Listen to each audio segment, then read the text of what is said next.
Now guys, I'm going to start the engine of the Harrier. It is based on the Fiat multijet engine, which is also used in the Jeep Compass. Only thing, in this Harrier, this engine produces 140 bhp of power and 350 Newton meters of torque. So now I'm going to start it and let's see how is the NVH. So here's the push button.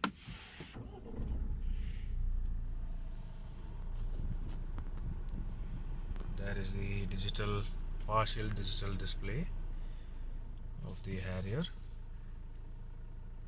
As you see, this is the engine noise. There's an arguably decent levels of NVH in here. It's not too loud, but definitely could have been a little bit better. So now I'm revving the engine.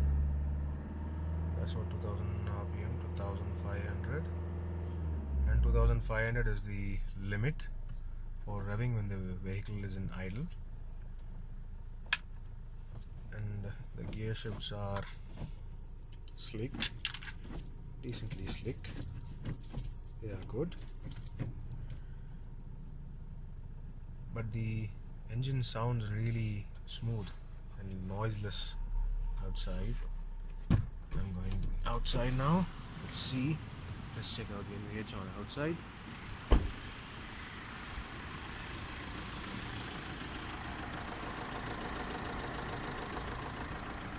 So like on the outside, the engine seems really very refined, even though for a Fiat engine it is definitely not as noiseless as I expected from the Hexa.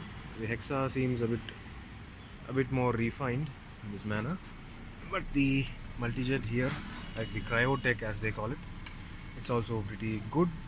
But I have to check it when I go for a drive. How is it on the drive?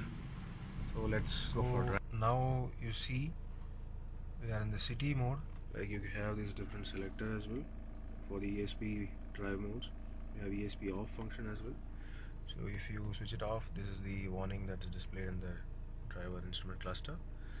And this one is lit, so this is the city mode. So now I'm changing into this second one. Let's see what mode is that.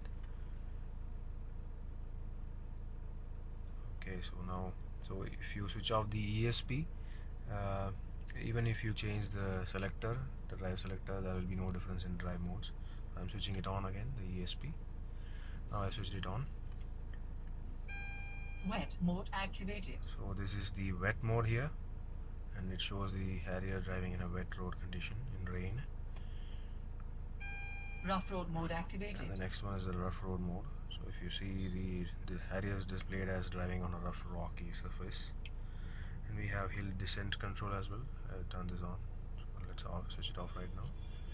So yeah, the Harrier comes with a lot of safety features like 6 airbags, ESP, traction control, even rollover mitigation, hill hold and hill descent control.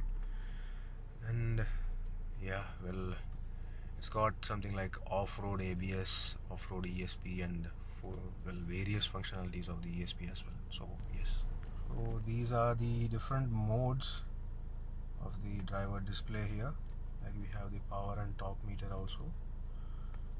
We have the distance to empty, the instant fuel economy, and this is the average economy of a trip meter A and trip meter B. So again, there is the power and torque meter. So now the vehicle is in city mode. I'm going to change it into sport drive mode activated. So that is the sport mode for you guys. Economy drive mode activated. The economy mode. Well, I'm yet to see the drive, so let's wait for a drive to judge how these drive modes are. So I think let's go on for a drive right now. Yeah. So yes guys, I just had a drive of the new Harrier. It is really responsive and well, really peppy, especially in the sports mode. It felt like it had all the 140 bhp horses on tap. It was a fantastic car to drive. The power steering does not feel like a hydraulic unit. It's really light. The turning radius is like around 5.2 only. It is really compact. It was great to drive. The ride quality is fantastic. It is just so smooth. Yes, the main thing is that the overall drive feel feedback of the drive is it's fantastic. In the economy mode, it is the drive. Yes, the power has been reduced in the economy mode, of course, but that's what the economy mode means. Like you get around just 100 bhp of power in the economy mode. The city mode is like adequate for all the usage, most of the usage. Sports mode is the best. Yeah, so the economy they have claimed is like 16.7 kilometers per liter, so it's really good if it's actually possible in the real world, and I'm sure it's possible because yeah, it is a Fiat engine, of course.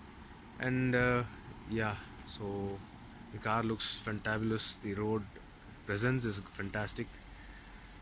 The overall tautness of the chassis, the riding dynamics, everything is great. It does not feel heavy at all, not even a bit. It feels heavy, not even a bit. So yeah, everybody on the roads were looking at us, and especially in this orange color, it's fantastic. But yeah, we have seen a lot of orange Harriers, so I wish we are able to see some white or silver, some other color of the Harrier soon. And yes, so this is the boot. So I'm just opening the boot. Yeah, the boot space is good. It is good. It's a 425 liters they claim. So the parcel shelf is automatically moved up, and there is just this hook 2 kg. It's marked 2 kg here, and there is this J-wheel subwoofer here, and there is this underfloor storage. There is also method of like keeping the closing shelf, the lid for this, so you can just place it here. This is kind of a nice thing to see in this segment. You can keep it, hold it open if you want. Instead of just holding, you have to keep on holding it, just not so that it does not fall on your hand. And we have this jack and toolkit here underneath. So the boot space is it's square and it's nicely well spec'd. It's good. It is a really good car. Like there is not even one exposed metal bit or anywhere, not even on the boot lid. So overall a very well quality made, very well spec car. So there is this handle up here. It is not closed. So this is the camera over here. Yeah, well, the regarding negatives. So it's not much of a negative though. I think yeah, definitely the alloy wheels could have been a little bit bigger, but on road it does not seem in person when you see it. It's not too much of a minus. It's a really it suits suits the Harrier really well, and yeah, the pricing also seems great. So the top end itself comes at under 20 lakhs. So it's really well spec'd, well packaged car for under 20 lakhs. Especially when you compare it with the Jeep Compass. The audio system is fantastic. So yeah, it's fantastic. Yeah, audio experience is really awesome. Be it any volume level, you don't get that vibrations or that screeching of the audio system from the speakers especially. Yeah, the main thing is the noise levels could have been a little bit better. Of course, it is not as refined as the Hexa. Thanks for watching this video. Please subscribe for more videos. If you like this video, click the like buttons and give your comments.